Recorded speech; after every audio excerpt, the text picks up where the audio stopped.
Assalamualaikum warahmatullahi wabarakatuh. Perkenalkan, kami dari kelompok 5, mata kuliah Geohistory offering di 2018, S1 Pendidikan Sejarah, Fakultas Ilmu Sosial, Universitas Negeri Malang.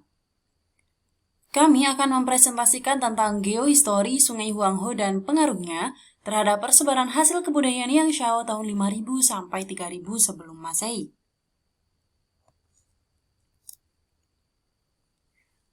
Kelompok 5 terdiri dari Isna Rehatul Jannah, Aldiansyah, dan juga Salma Damayanti. Yang pertama adalah latar belakang.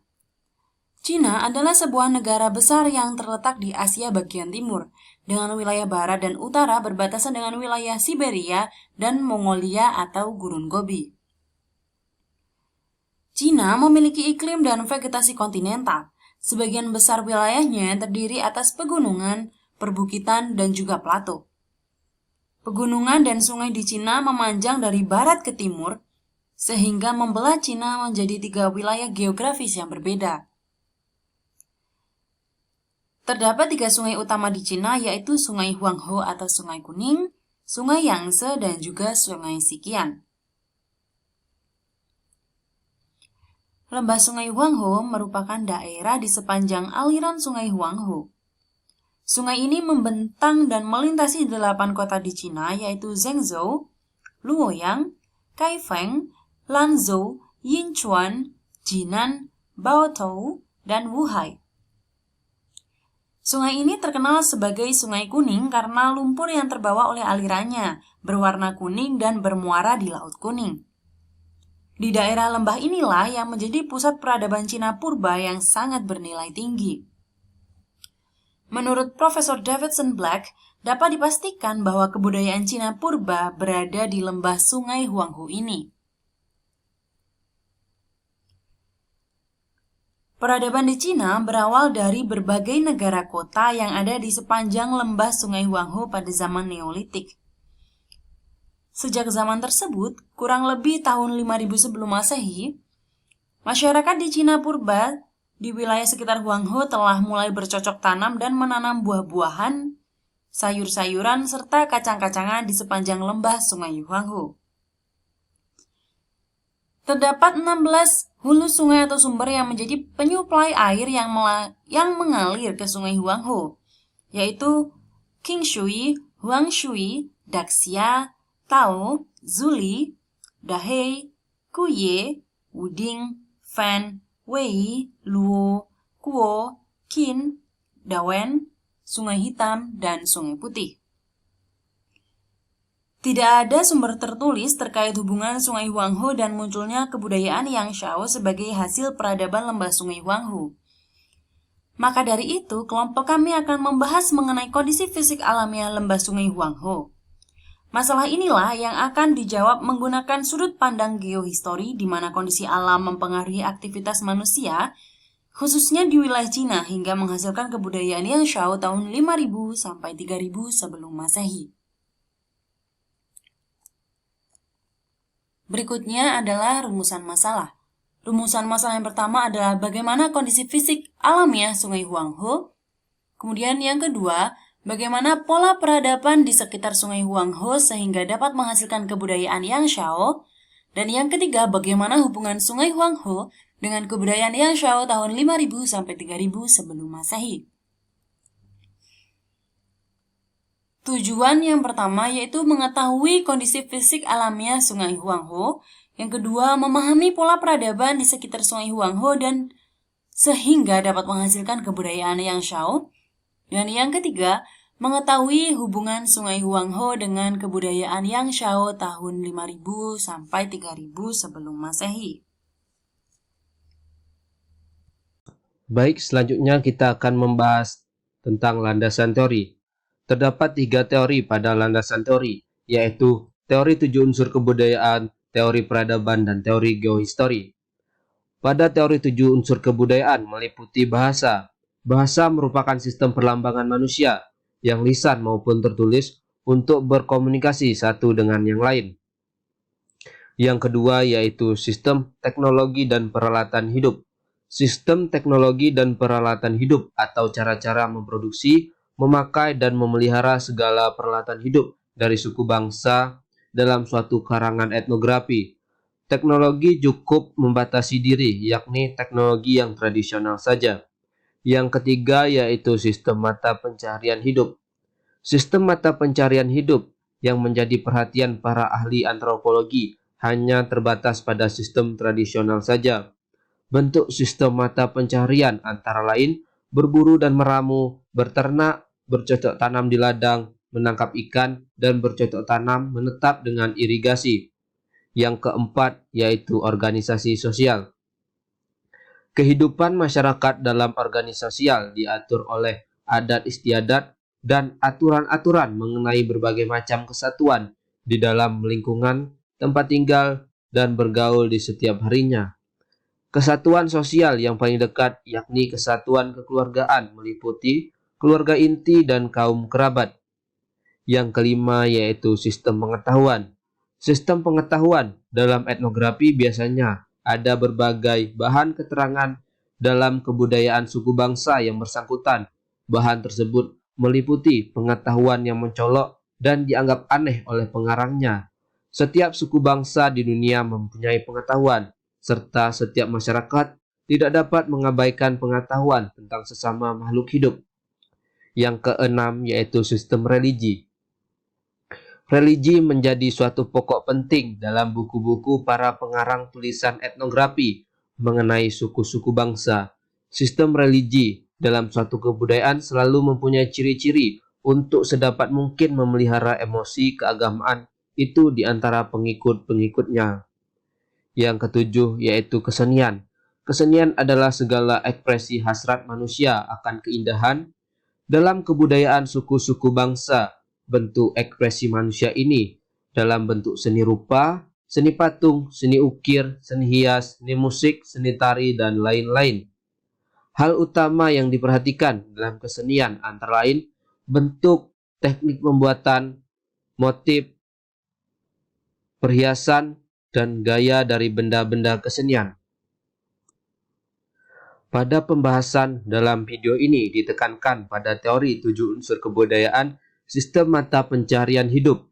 Bentuk sistem mata pencaharian antara lain berburu dan meramu, beternak, bercocok tanam di ladang, menangkap ikan, dan bercocok tanam menetap dengan irigasi.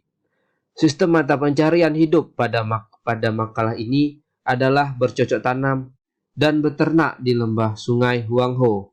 Yang selanjutnya yaitu teori peradaban. Teori peradaban ini meliputi dimensi kebentukan. Dimensi kebentukan terbagi menjadi 4, yakni bahasa, agama, ideologi kemasyarakatan, dan rasisme dan etnisme. Bahasa merupakan sistem yang dijadikan sebagai lambang bunyi yang digunakan manusia untuk berinteraksi satu sama lain. Agama merupakan ajaran tentang keimanan dan kepercayaan serta beribadah kepada Tuhan Yang Maha Esa. Ideologi kemasyarakatan diartikan sebagai konsep yang berkaitan dengan bagaimana manusia memberikan arah dan tujuan untuk bertahan hidup dan berkembang di lingkungan masyarakat. Sedangkan rasisme dan etnisme merupakan paham yang menyatakan bahwa perbedaan manusia terletak pada biologis, fisik, dan karakteristik yang berhubungan dengan tradisi dan latar belakang budaya atau kultur. Yang kedua yaitu dimensi keruangan. Dimensi keruangan menjelaskan tentang perbedaan spasial terjadinya suatu peradaban. Dimensi keruangan dibagi menjadi tiga yaitu skala makro, skala semi mikro, dan mikro. Yang ketiga yaitu dimensi waktu. Dimensi waktu berkaitan dengan lamanya peradaban dan siklusnya yaitu lahirnya suatu peradaban, berkembangnya suatu peradaban, dan punahnya suatu peradaban. Yang keempat yaitu dimensi struktural. Dimensi struktural meliputi 3 aspek, yakni aspek politik, aspek ekonomi, dan aspek agama.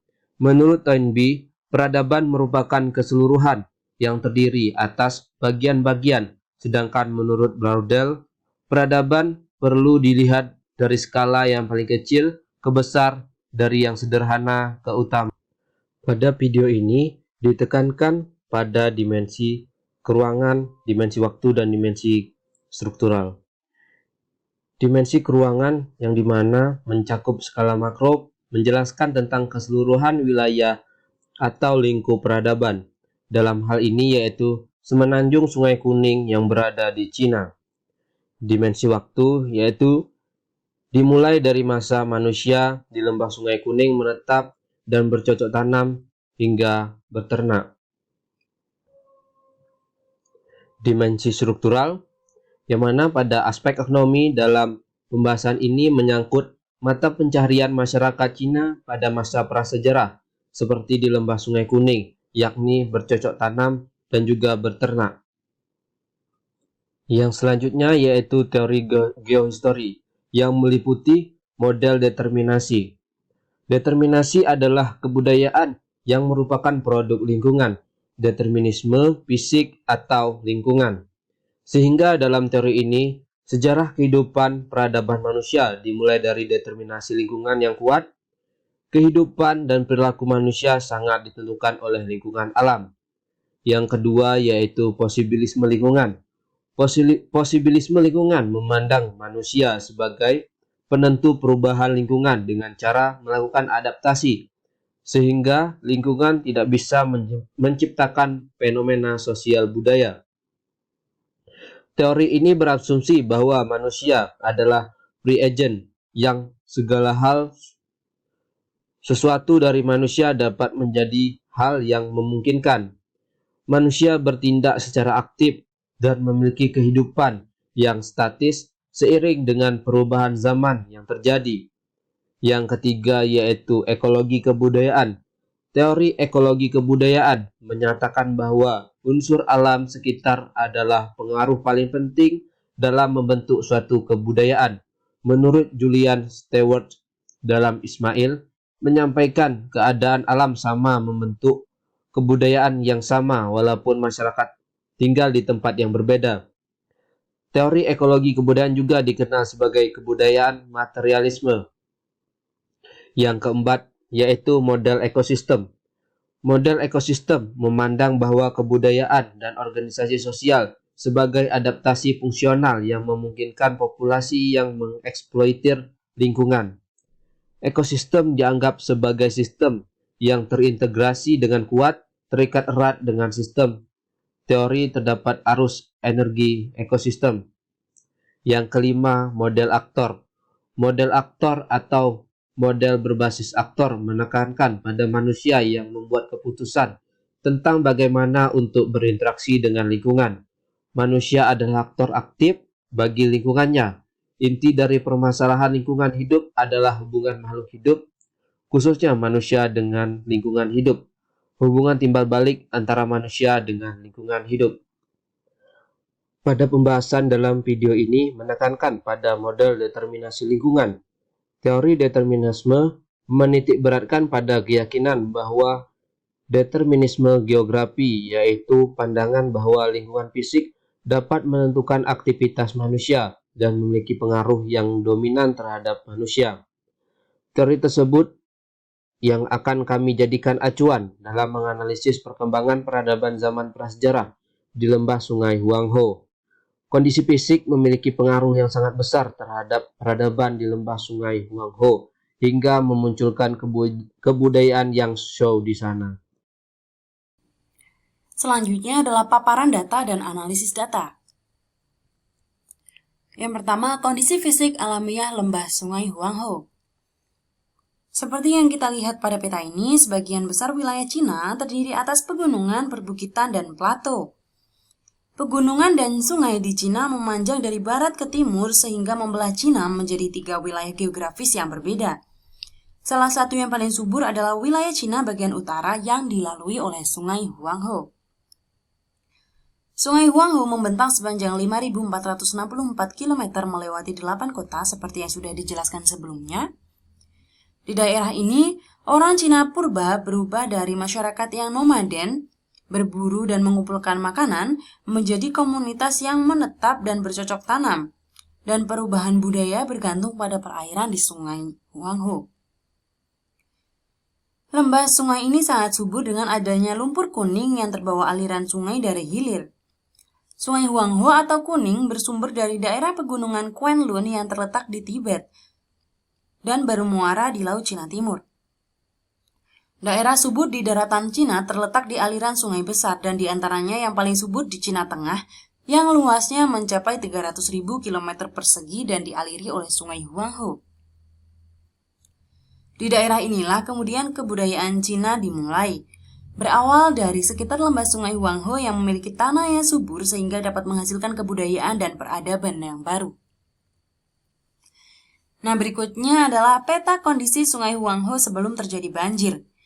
Seringnya banjir di Sungai Huangho meluapkan lumpur berwarna kuning yang terbawa aliran sungai tersebut ke kiri dan kanan sungai dan menjadikan wilayah tersebut subur.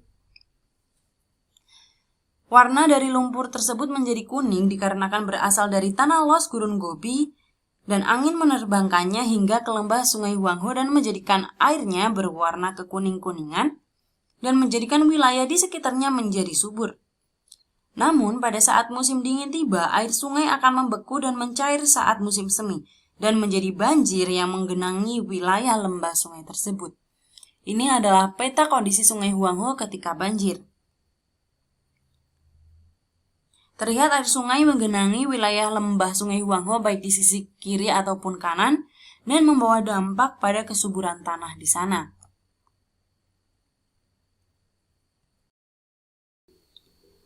Baik, saya akan menjelaskan tentang hasil peradaban kebudayaan Yangshao, di mana kebudayaan Yangshao ini memiliki peninggalan berupa beberapa situs dan juga alat pertanian. Situs yang pertama terdapat situs Banpo, di mana situs ini merupakan salah satu situs yang penting dan terdapat sisa-sisa tembikar lukis pada masa peradaban Yangshao. Situs ini terletak di pinggiran timur kota Xi'an, Provinsi Shanxi, China. Situs ini mencakup sekitar 2,5 hektar lahan.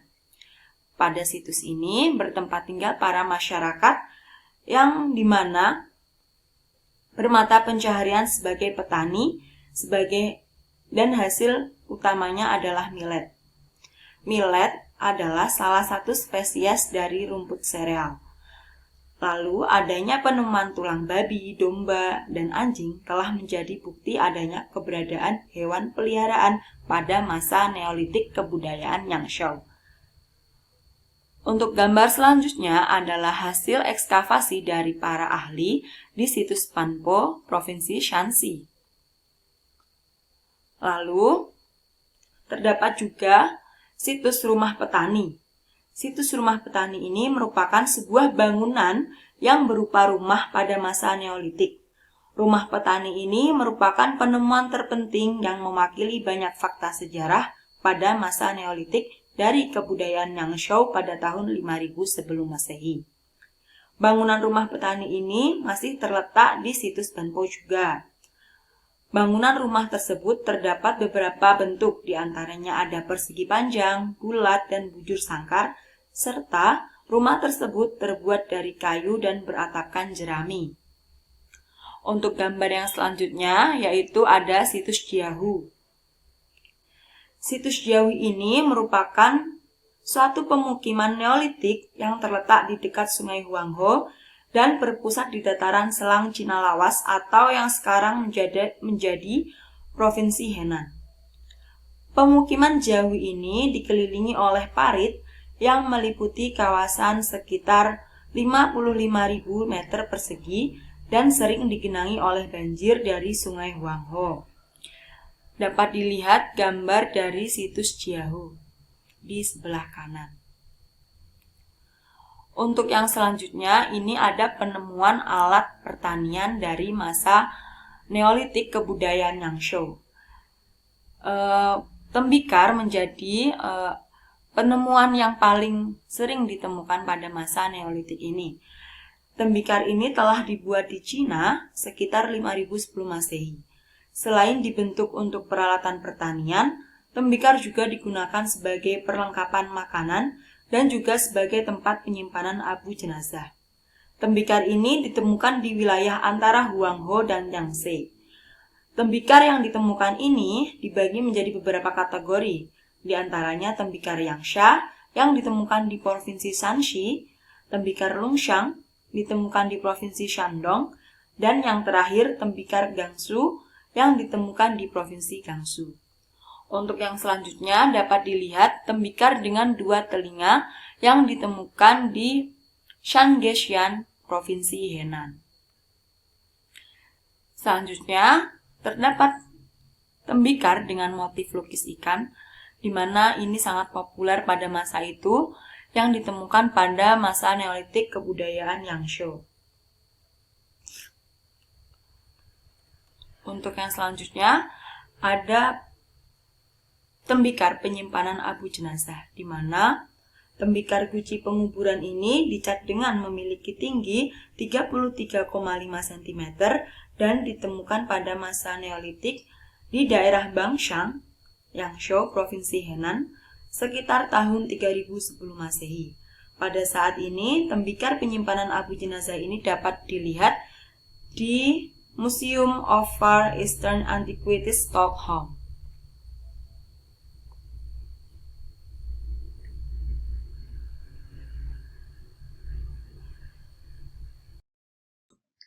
Baik, selanjutnya kita akan masuk ke pembahasan yang pertama, yaitu kebudayaan Yangzhou. Kebudayaan Yangzhou pertama kali ditemukan di desa Yangzhou, Mianchi, Provinsi Henan pada tahun 1921. Budaya Yangzhou ini merupakan salah satu kebudayaan dari masa Neolitik yang berasal dari sekitar 5000 tahun sebelum Masehi sampai 3000 tahun sebelum Masehi. Budaya Yangzhou juga merupakan budaya yang tumbuh subur di sepanjang Sungai Huanghe. Kebudayaan ini berkembang pesat terutama di Provinsi Henan. Situs utama dari kebudayaan ini yaitu Banpo dan juga Jiangzhai. Kebudayaan ini muncul di lembah Sungai Huanghe yang subur, yang mana di lembah tersebut masyarakat Cina purba melakukan sebuah sistem pertanian di sepanjang lembah tersebut yang berlangsung sejak zaman Neolitikum, yang mana masyarakat tersebut menanam buah-buahan, padi, kacang-kacangan, dan juga sayur-sayuran, serta memelihara babi, anjing, dan juga ayam. Kebudayaan bertani dari masyarakat Cina tersebut dikenal dengan kebudayaan Yangzhou. Kebudayaan Yangzhou ini mencakup dari timur sampai ke Henan, serta dari Tiongkok Barat mencapai Gansu, dari Qinghai ke selatan tiba di Hubei, dari utara sampai ke daerah Hetao. Manusia pendukung kebudayaan Yangzhou ini yang merupakan masyarakat petani yang hidup di lembah Sungai Kuning. Masyarakat pendukung kebudayaan Yangzhou sudah bisa berburu, memancing, mengumpulkan dan juga mempraktikkan pertanian primitif. Alat-alat bantu yang ditemukan yaitu alat-alat yang terbuat dari batu seperti pemberat jaring ikan, pisau, batu gilingan, dan mata panah. Serta ditemukan perhiasan dari kerang dan gigi hewan. Terdapat juga tembikar yang berhiaskan dengan gambar geometris. Ciri khas dari kebudayaan Yangzhou yaitu tembikar yang didekorasi dengan indah. Terdapat beberapa pola yang terdapat pada motif tembikar pada kebudayaan Yangzhou, yang mencakup pola spiral, sisi, dan juga gambar binatang. Dekorasi dari tembikar Yangzhou ini memiliki beberapa aspek, representasi simbolik, serta juga menggambarkan estetika. Pola hiasan yang digunakan pada tahap pertama kebudayaan Yangzhou ini yaitu pola ikan.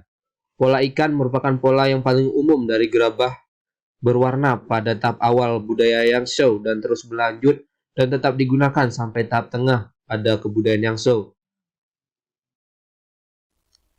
Baik, untuk pembahasan yang kedua, yakni hubungan banjir Sungai Huanghe dengan kebudayaan Yangzhou pada 5000 sampai 3000 sebelum Masehi. Teori determinisme lingkungan menyatakan bahwa lingkungan fisik atau alam dapat menentukan bagaimana pola perilaku aktivitas manusia. Suatu wilayah memiliki karakteristik baik dari keadaan lingkungan, cuaca, iklim, ataupun angin.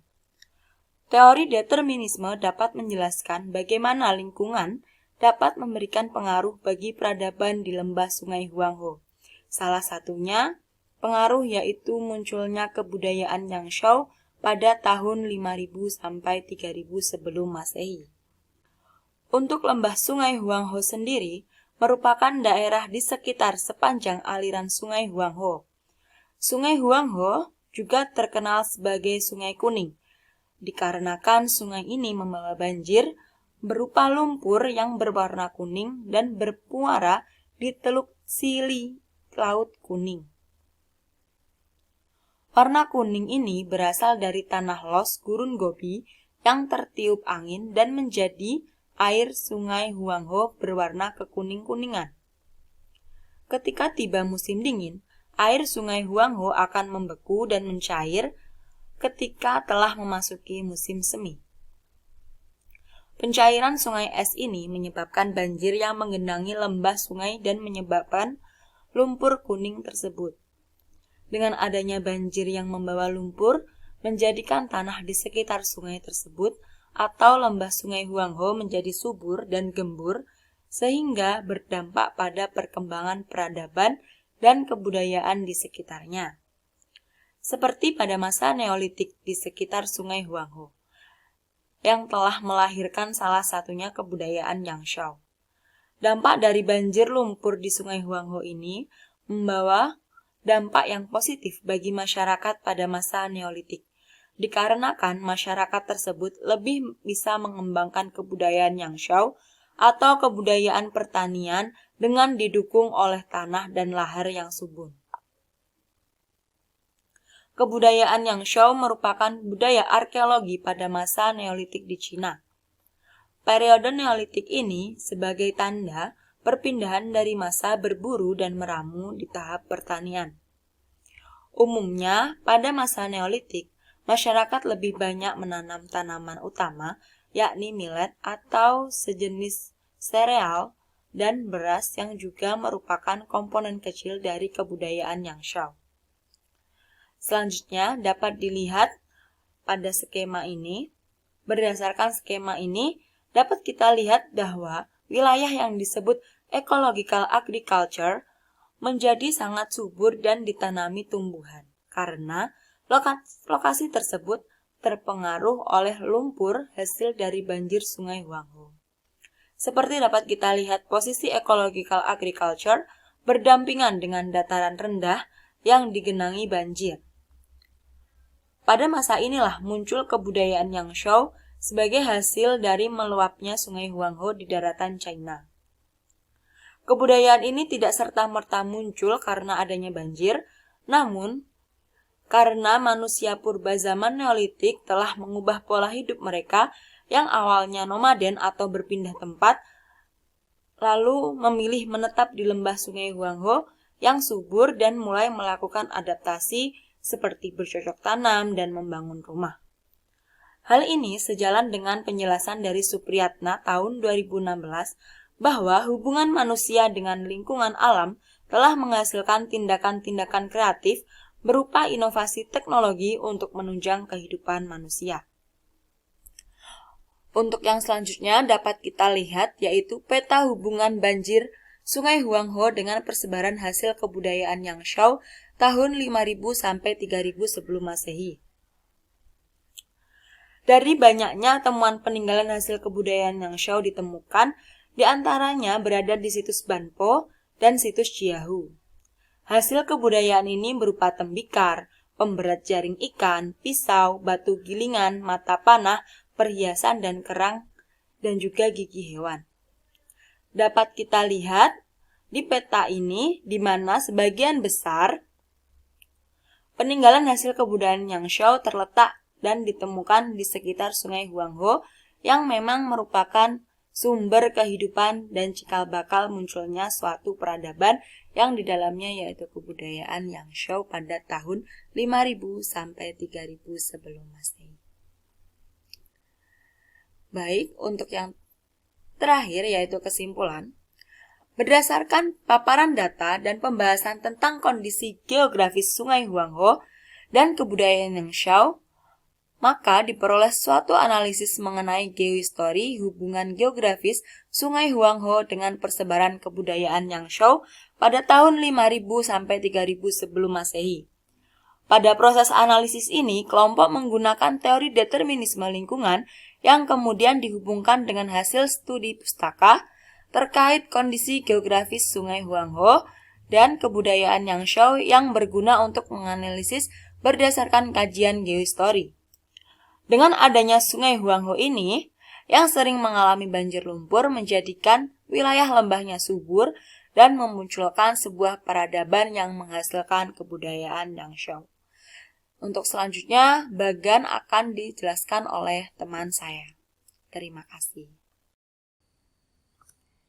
Cina adalah sebuah wilayah di benua Asia, tepatnya Asia Timur yang dilalui beberapa sungai besar, dan salah satunya adalah Sungai Huanghe di Cina bagian utara. Di sekitar Sungai Huanghe atau lembahnya bisa dikatakan muncul fenomena kebudayaan, yaitu kebudayaan Yangshao yang merupakan bagian dari zaman prasejarah Neolitik, tepatnya tahun 5000 sampai 3000 sebelum Masehi.